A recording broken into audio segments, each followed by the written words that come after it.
Hello and welcome to New Mexico Rising. My name is Abby Max. On this week's show, we have this. That's one of the struggles, is like trying to keep your whole life together while performing at your best. So it's definitely hard, and I think Unreal really showcases that. Taking care of your teeth is not just about comfort or cosmetics. Taking care of your teeth is an investment in your long-term health and well-being. This is a portfolio of contact lenses that cover a wide range of vision needs and specifically is designed for comfort and convenience. Her tricks are insane and her attitude about everything is pretty bonkers. And it really opened our eyes to the world and the dedication, the risk involved, the danger that's just evident and looming every day. Mm-hmm. All that and more right here on New Mexico Rising.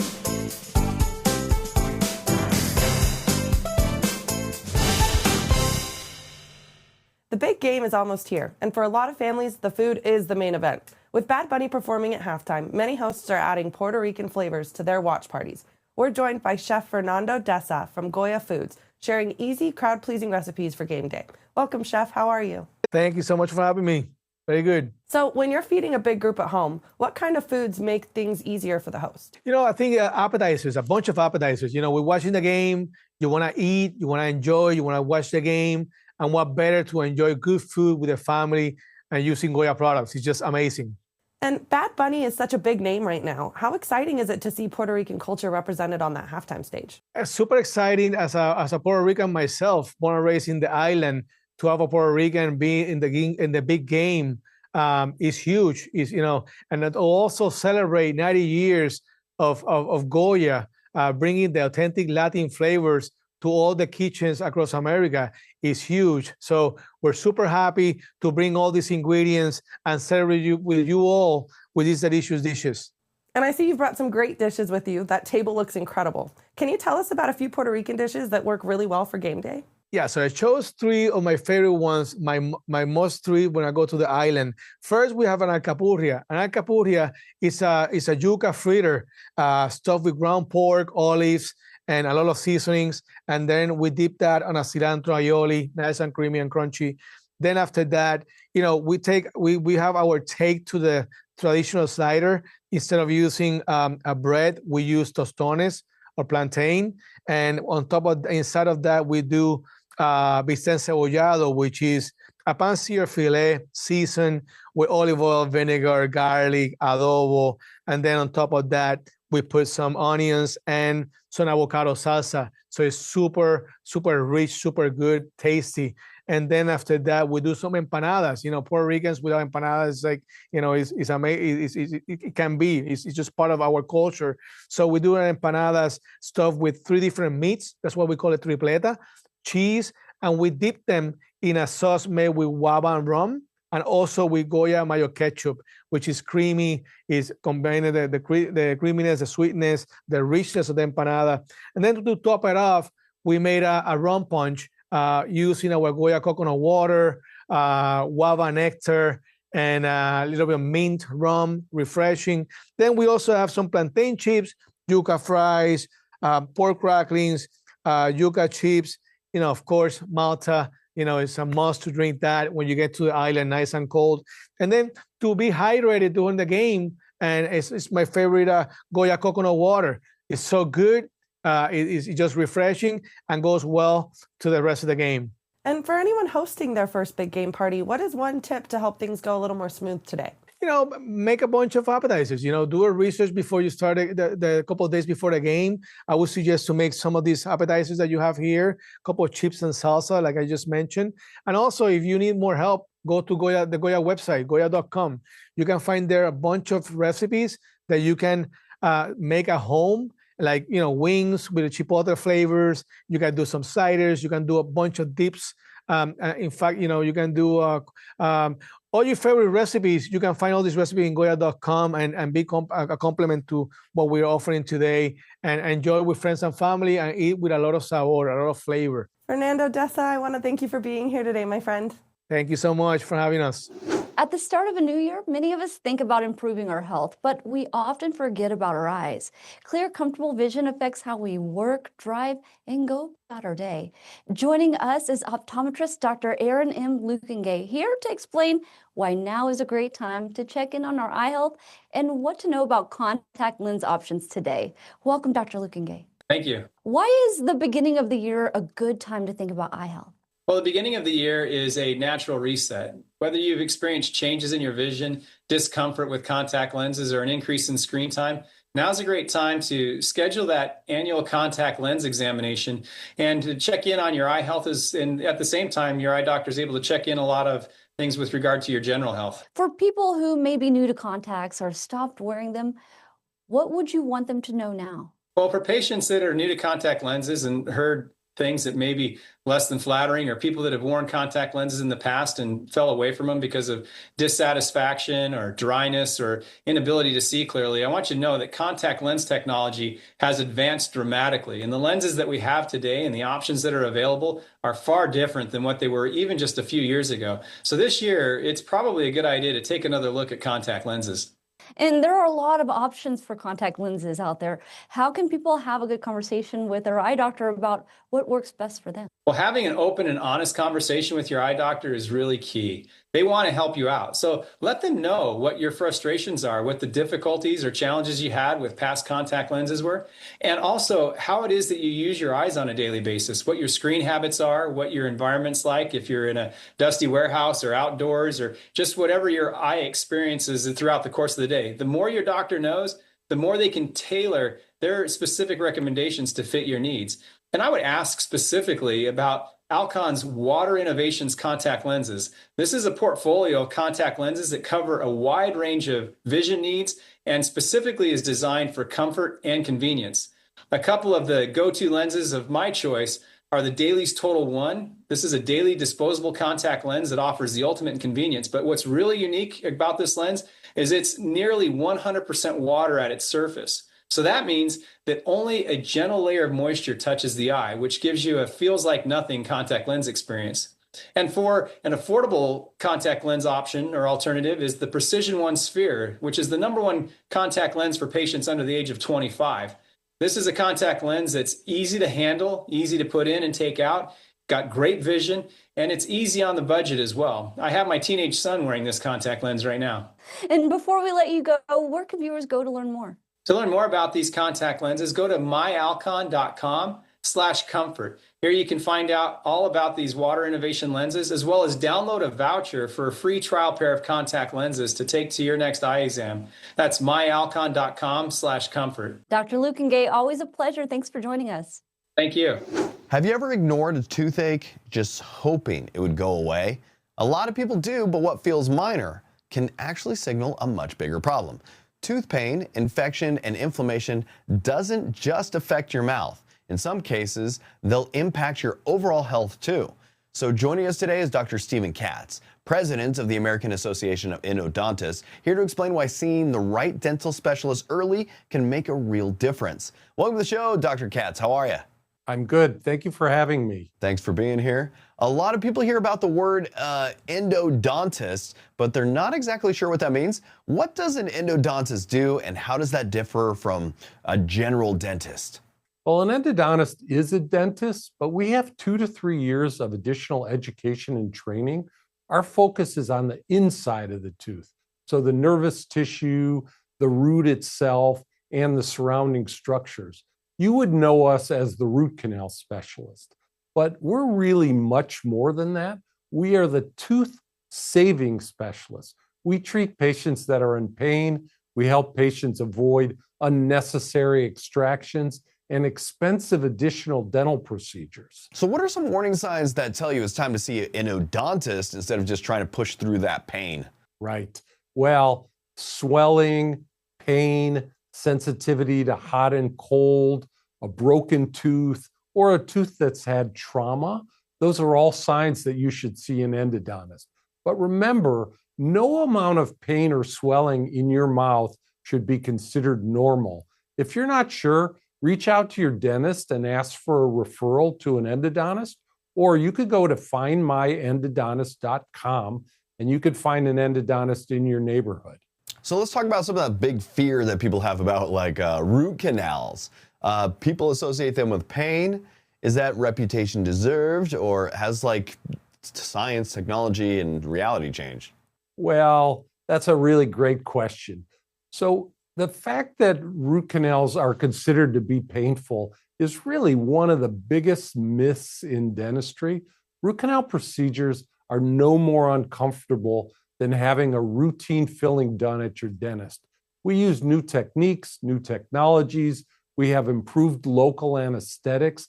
The procedure is comfortable, quick, easy, and most importantly, pain-free. Frequently, our patients will tell us they can't believe how easy that whole procedure was. We like to say, this is not your grandmother's root canal. So when it comes to treatment, why is saving your natural tooth usually better than having it removed? That's a great question. And really, it's so important to save your natural teeth. Nothing looks, functions, or feels like our natural teeth. They're so important for speaking, for the ability to chew, and our all-important smiles. But it's really much more than that. We now know that if you take care of your teeth, you have improved cardiovascular function, less risk for diabetes, and improved cognitive function as we mature. So in short, taking care of your teeth is not just about comfort or cosmetics. Taking care of your teeth is an investment in your long-term health and well-being. And we're learning much more about how oral health connects to overall health. What can happen if a tooth infection is left untreated? Yeah, there's a lot of new research on that subject. A recent study just came out that shows that if you treat a tooth that's infected by doing root canal therapy on it, the patient will actually experience lower cholesterol levels and lower blood sugar levels, leading to less risk for cardiovascular disease and less chance of diabetes. So there's still lots of research that needs to be done on this subject, but one thing has become abundantly clear. If you take care of your teeth, you're going to improve your overall health. So my advice is, don't wait if you have a problem.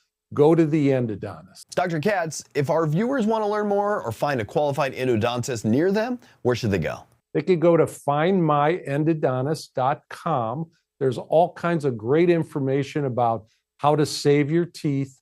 And on that same website, you can find an endodontist in your neighborhood. Dr. Stephen Katz, I want to thank you for joining me today. Thank you so much for having me. What happens when ambition, loyalty, and survival collide in the oil fields of West Texas?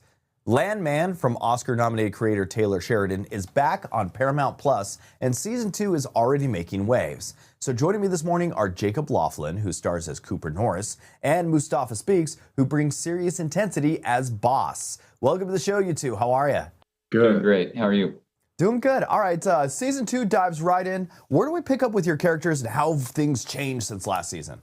It's really a direct continuation. I think we're jumping right back into things, and yeah, we've got a filled season with a star-studded cast and some great writing to bring off the page, and hope the world loves it. And Taylor Sheridan's shows always have this raw, real energy.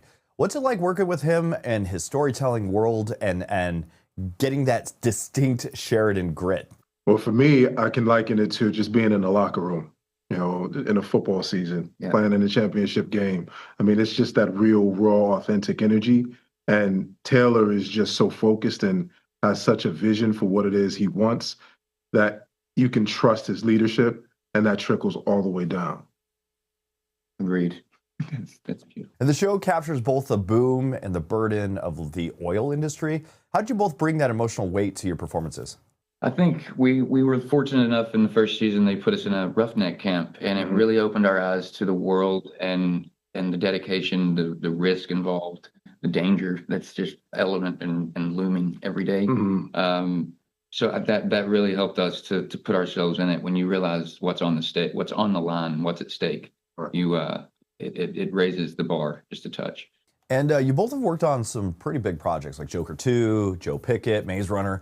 What makes Landman stand out for you guys personally? For me, what stands out is just the story. I mean, of course, not taking anything away from all of the other projects, amazing projects I've worked on, but this just has a distinct stamp. And the stamp is what makes it so popular amongst the people is the authenticity and telling this story that otherwise would have never been told. The people that work in the oil field and control things that we need and use every day. So I absolutely love and gravitate toward real authentic projects like this. And for anyone who hasn't started season 2 yet, what makes this the perfect time to catch up? And what moments are you most excited for viewers to actually see?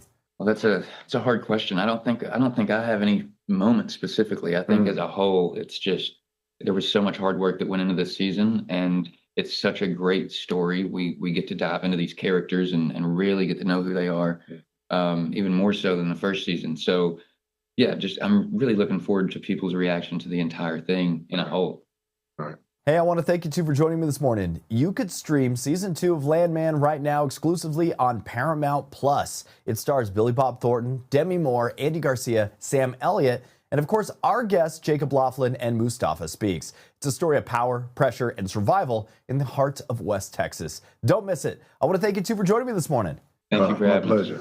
What happens when the line between justice and danger starts to blur? That's the pulse of Blue Lights, the BAFTA-winning police drama set in Belfast that's been called Belfast's answer to The Wire. Now heading into its 3rd season on BritBox, the story follows officers Grace, Annie, and Tommy as they face new threats in a world where crime and corruption are evolving faster than ever. So joining us today are 2 of its stars, Sian Brooke and Katherine Devlin, who share what's ahead for their characters and why this season hits even harder. Welcome to the show, you two. How are you? We're good. Grand. How are you? I'm doing good. Okay, Blue Lights has really struck a chord with audiences for its authenticity. What do you think it makes the show feel so real compared to other crime dramas? Yeah, I mean, it's a great word for it. It's the authenticity of it in many different forms, and I think personally it's very much the fearlessness that it has to show the many different sides of the PSNI, but also Belfast too. And the season takes us deeper into the world of the organized crime behind Belfast's middle-class front. How does that shift raise stakes for your characters? Yeah, I think it really does, because sort of you get to the nub of the criminal story, and these individuals that are just trying to do their job, these police officers who are on the receiving end of, the actions that these gangs take, they're sort of, I think the risk gets greater and greater. I know in terms of Grace, her past life as a social worker and this present job, they come face to face, and she tries to sort of rescue this young girl in this series, but by trying to rescue her, she sort of pulls on a thread that takes her deeper into the belly of this criminal story, and yeah, it's there's a lot of high stakes drama happening. And Grace and Annie have both evolved a lot since season 1. What is the most exciting or challenging about exploring where they are now? I mean, as an actor, it's always really lovely to be challenged, especially emotionally, and she's very much challenged this season. And also you begin to see a real resilience within Annie that you kind of saw a wee bit of it before, but it's very much at the front. And yeah, she's tackling many different things, but particularly her personal life with her mum, and her mum's health begins to be severely affected, and she goes on this journey where it's so alien to her as well, and it's so new, and she doesn't have anyone to fall back on, and she's very much just riding the storm, and you begin to see a character who is struggling. Hey, I want to thank you two for joining me today. You could catch the new season of Blue Lights streaming now on BritBox, with new episodes dropping weekly through December 18th. If you haven't watched this from the start, seasons 1 and 2 are available now. It's kind of perfect for your next weekend binge. I want to thank you two for joining me today.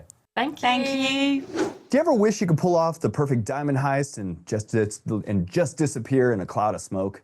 The new suspense thriller, Now You See Me, Now You Don't, brings the four horsemen out of retirement, or maybe five, we'll find out. There adds a new generation of illusionists and stacks the decks with mind-bending twists, prison breaks, and one very big diamond. Lizzy Caplan is back as magician Lula May, who's suiting up with the horsemen for their wildest caper yet. Lizzy Caplan joins us now. Lizzy, thanks for hanging out with us, my friend. How are you? Thanks for having me. All right, the return of Lula May. Fans were buzzing when they realized Lula is back in this movie, kind of right in the middle of a big diamond heist. What was the most exciting part about slipping back into Lula May's world of cons, disguises, illusions, and injuring yourself violently? Yeah, well, that's pretty much everything. I love playing this character. She's ridiculous. She doesn't shy away from being ridiculous. Her tricks are insane, and her attitude about everything is pretty bonkers. So any excuse to slip back into her shoes, I will happily take. Not to mention, I love all of my castmates so deeply on this one that it just doesn't feel like work when we get to make these movies. And pushing the magic further, this one feels bigger and let's just say, I guess, twistier. I agree. I think there's more twists in this one for sure. From your point of view, how did Now You See Me, Now You Don't raise the stakes compared to some of the earlier films? Like you say, the locations keep getting more wild and far-flung. The thriller itself, the heist itself becomes bigger and bigger, and the performances, I hope, become even more fun to watch as we really settle into like playing these characters now for many, many years. And you were mentioning some of your favorite people are in this film. We could go through the list, like Jesse Eisenberg, Woody Harrelson, Dave Franco, Isla Fisher, Morgan Freeman, all great. Rosamund Pike. Yep. A+ across the board. But you got newbies in here: Ariana Yes. Greenblatt, Justin Smith, and Dominic Sessa. Any words about them? They were amazing. You know, you never know if new people, especially with such a huge generation gap, are going to vibe as well as the rest of us do. And they absolutely did. They fit in seamlessly. They are wonderful additions. And just to let you know, I don't want to expose myself like this, but I'm a magician. Yeah. I'm a magician. So I heard that you guys work with real magicians and consultants behind the scenes. And who were you learning from on this film? And what kind of magic training looked like for you this time around? And who told you all the secrets? Yeah, I have to say I had very little magic training, kind of no magic training on this third movie. I had to do practice with the doves, releasing doves. But that was kind of it. The rest of them had to go to magic school. They learned a bunch of stuff. I learned stuff on the second movie. I'm not a magician. I didn't keep it up. So now I once again know no magic. Okay, we won't hold it against you. You do make magic look really cool, because I know magicians and not a lot of them are as cool as you guys, all right? I just gotta say. Hey, listen, thanks. Why see it in a theater without spoiling any of the twists? What do you hope audiences feel when the credits roll, and why is this kind of the heist movie that really plays best on a huge big screen? Well, I think that there aren't as many movies these days that feel like they were meant to be watched in a movie theater with an audience of people where you're eating popcorn and just enjoying it with a room full of people. It's one of those movies. It is pure entertainment. It's not for sitting and watching it on your phone, although I guess if you want to do that like down the line, sure. But for your first viewing, you should go to the theater, bring your family, bring your parents, bring your kids. It's genuinely fun for people of all ages. These movies don't come around that often anymore. Lizzy Caplan, I want to thank you for joining me today. You can catch Now You See Me, Now You Don't. It's in theaters now for Showtime's theaters and more on the film. Head to nowyouseme.movie and look for the hashtag Now You See Me on social media. Lizzy, thanks for hanging out. Thanks for having me. Have a good day. Do you ever wonder how much planning and pressure and storytelling goes into what happens inside a WW ring? Season 2 of WWE Unreal pulls back the curtains even more, taking fans behind the scenes on the road to SummerSlam. Joining us today is Lyra Valkyrie, one of the superstars featured this season, giving fans a closer look at what it really takes to bring those moments alive. Welcome to the show, Lyra. How are you? Thank you. I'm good. How are you? I'm doing okay. Season 2 is diving deeper into the writer's room and the builds towards SummerSlam. When you watched it back, what surprised you most about seeing that process on screen? I can't watch it back because it was a very kind of hard moment for me that got captured on Unreal. So it's very strange that the whole world is seeing it, but this is what people want to see. So there you go. Oh, okay. Fans usually see the finished performance. What does WWE Unreal reveal about the preparation and collaboration that people may not realize happens before a match? I think it definitely reveals the pressure and the chaos that goes on behind the scenes, because it's live TV, you know, so everything obviously looks great, and we just pop up and look our best on Raw and SmackDown. But I think it's showing a very kind of gritty, real side of the people on the show and what we go through every single week. So I guess that's really cool that people get to see that and just understand the chaos behind it all. And this season features so many big personalities and storylines. As a superstar, what's it like balancing your own journey while everything else around you is constantly evolving? Oh, it's like hard. That's one of the struggles, is like trying to keep your whole life together while performing at your best. So it's definitely hard, and I think Unreal really showcases that what it is we go through. So yeah, it can be tough, but it's also like the most rewarding thing in the world, and it's so addictive, and the adrenaline, like you can't even describe it. I don't know if any other job or like sport or anything, I don't know if anything is comparable to what we do.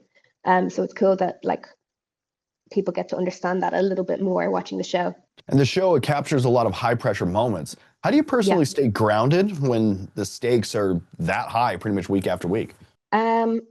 I think as like my way of staying grounded is as long as I know that I'm putting the work in behind the scenes, that I'm doing everything I possibly can. That's when I know, like, okay, I'm going to do my best here.